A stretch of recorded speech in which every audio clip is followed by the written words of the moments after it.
being in the presence of somebody who is in a state where they are dying or where they are close to that circumstance is by its very nature, for many people, awkward.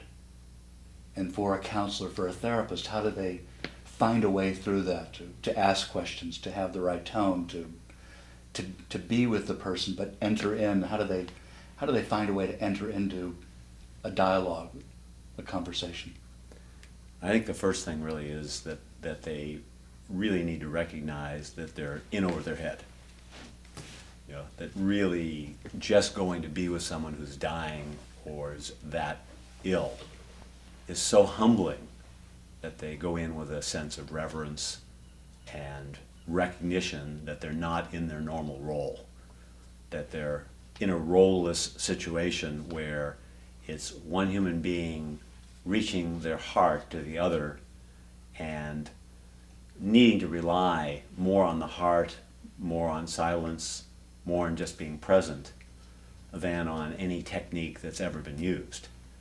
And that the interest in supporting the person that's dying to come forward with whatever they may or may not want to come forward with is an invitation.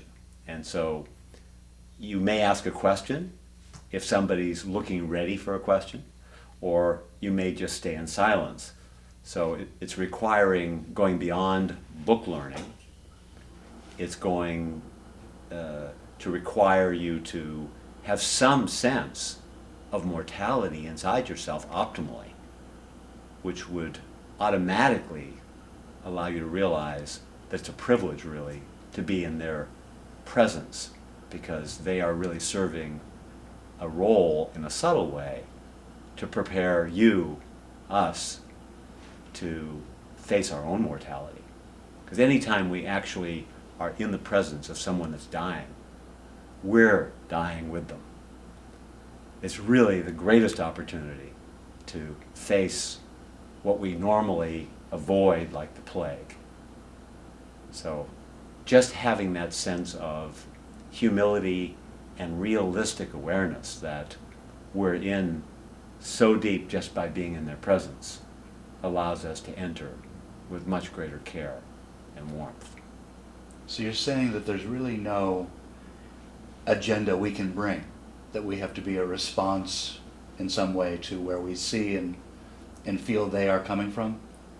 There is no technique, there's no avenues that we can just automatically assume would work generally with the person in that situation? Well, I think the realization that you don't have a technique that works is the technique. And that really just having the understanding that you need to be in the moment, that you need to be responsive, that you need to allow yourself to be the follower rather than the leader, that you need to bring your heart as much as possible, you need to bring your humility as much as possible, and your vulnerability. And at the same time, not project your own ideas of what you think they might be going through. There are many people that would come forward and feel like they have to automatically be sad, while the person that's dying might be in a moment or a day where actually they're quite peaceful. So another part of the techniqueless technique is some kind of matching the tone or the feeling state of where the person is. So if a person's really, let's just say, in the sad state, of course you're going to be coming in a gentle kind of sadness with them. But if they're feeling kind of warm and engaging, you're going to be warm and engaging. And so the importance is really to recognize that the vast majority of what we're dealing with is nonverbal, and the vast majority of what's needed is a sensitive presence, a responsiveness, and a curiosity of what does this person really need at this given moment, where that's in the background as a questioning kind of inquiry inside you. And that will allow you to see, is a question appropriate now? Is this a moment where silence is needed, or 15 minutes, or half an hour where silence is needed.